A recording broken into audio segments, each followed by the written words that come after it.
Good morning, afternoon, or night. This is going to be an unedited first read-through of this article I found called "Gender Studies Value is Under Question, and for Good Reason." It was written by Carrie Lucas in January 30th, 2019. I'm going to give my opinion at the end, maybe, but I don't know. I feel as if people who are defending it don't know too much about it, and people who are against it don't know too much about it. So I thought, hey, let's look at it. All right. Class discussions trend towards group therapy sessions, wrote Tony Arkinson in 2016 for Quillette. At the time, she was studying at Barnard College and described moving from an initial infatuation with gender studies to seeing it as an absurd intellectual alcove where objective truth is subordinate to academic theories used as political propaganda.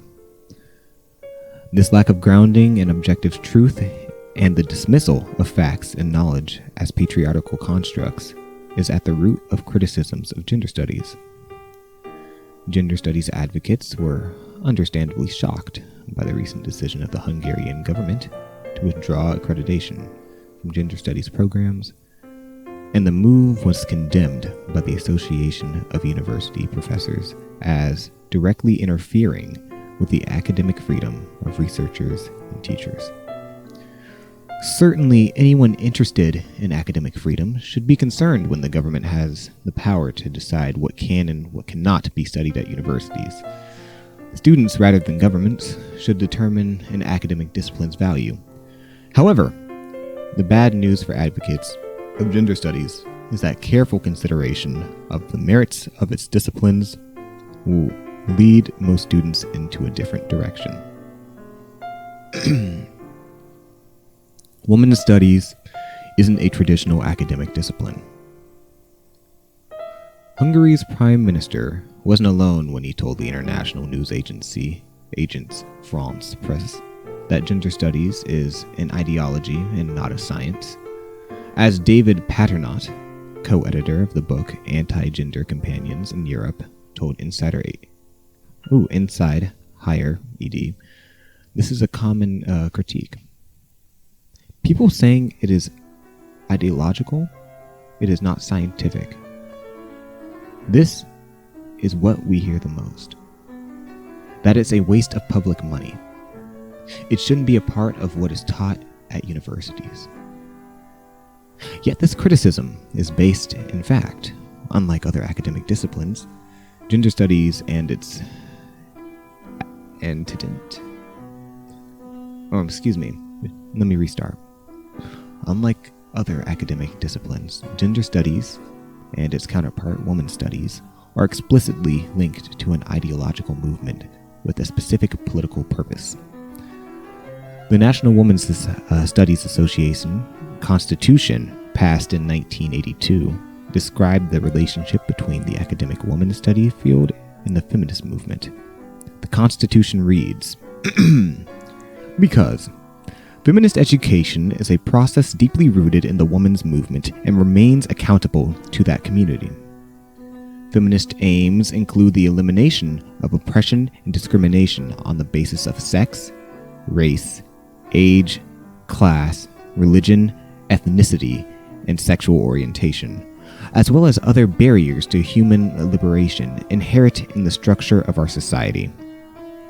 Feminist education is not the pursuit of knowledge about women, but also the development of knowledge for women, a force which furthers the realization of feminist aims. Therefore, the National Women's Studies Association actively supports and promotes feminist education and supports the persons involved in that effort, at any educational level and in any educational setting. From its beginnings, the women's studies field wasn't simply about imparting facts and information, encouraging analysis, or building analytic capabilities that students could use to reach their own conclusions about a variety of subjects, as other liberal arts disciplines seek to do. Rather, women's studies was meant to impress on students a specific worldview with the goal of influencing political outcomes and changing how society is structured. Indeed, the academic discipline considers itself accountable to the feminist community and feminist cause. Women or gender studies disciplines have not outgrown this relationship with the feminist political movement during the last 35 years. In fact, the National Women's Studies Association website continues to emphasize its relationship, answering the question posed on its website. What is women's studies? With women's studies has its root in student, civil rights, and women's movements of the 1960s and 70s. The association provides additional evidence that it remains committed to advancing a specific political agenda, explaining that the NWSA recognizes that women's studies is broader than what it happens in the classroom, and acknowledge that women-centered staff as feminist educators. Campus-based women's centers have a long history of working together with women's studies to transform the curriculum, the campus environment, and society at a large. Certainly, there are other disciplines in which learning outside of the classroom is recognized and valuable and an important part of students' development. However, women's studies is an outlier that the students' impact on the community, not the acquisition of knowledge or experience themselves, appears to be the primary goal of the process. That's a fine mission for a political organization, but not one whose purpose is educational. It's not a liberal art, but is extreme leftist indoctrination. Perhaps it goes without saying that the ideology advanced through the women's and gender studies disciplines is progressive. Women's and gender studies programs aren't merely encouraging political engagement and activity, but for the advancement of social changes, including expanding government redistribution and oversight of society in the name of promoting equality and inclusivity. While students entering essentially any higher education institution can expect to find more liberal professors than moderates or conservatives, those considering gender studies should prepare for near uniformity in the political outlook of the department. A study conducted by the National Association of Scholars of 8,688 tenure-track professionals at 51 top-ranked liberal arts colleges found overall more than 10 registered Democrats for one Republican professor.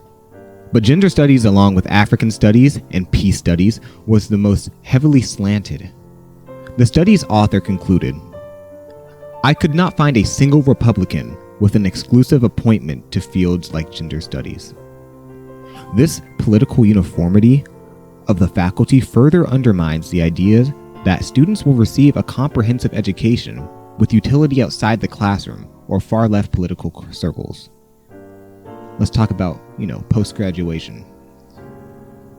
Pramila Nathan, president of the National Women's Studies Association, told Inside Higher ED that the reason for hostility to gender studies is concerns about changing society and a desire to protect traditional power structures. She writes, "I think what they suggest through a phrase, gender ideology, is that it is somehow contrary to family values. But women and gender studies scholars are not rooted in a gender ideology.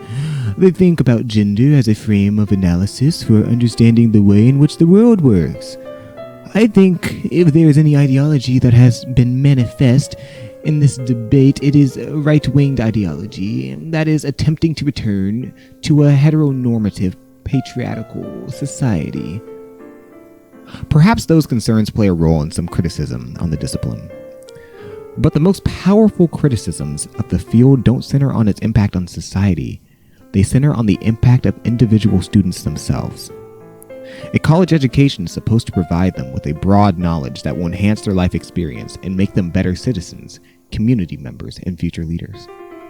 It is doubtful that the heavily politicized content of gender studies programs accomplishes that.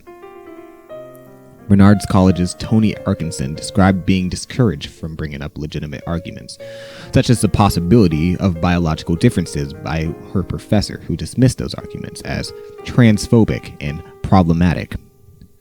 She described the one-sided indoctrination as cruel, writing, "Nothing is more oppressive than having your professors teach you that you're a victim." Other students who invest their time in higher education on debates on whether the entire discipline is too vagina-centric, thus leaving out women without vaginas, may ultimately wonder if this is what really the best use of their finite time at a university to gain skills and knowledge that will help them in post-college. Women's role in history and society, as well as how cultures approach issues related to gender, are areas worth academic inquiry. It's unfortunate, however, that gender studies programs today are so wholly intertwined with the one specific and extreme political ideology that those outside of the discipline at least have a little reason to assume that these topics are being fairly and thoroughly analyzed. Until that changes, questions about the discipline's value will persist, as they should.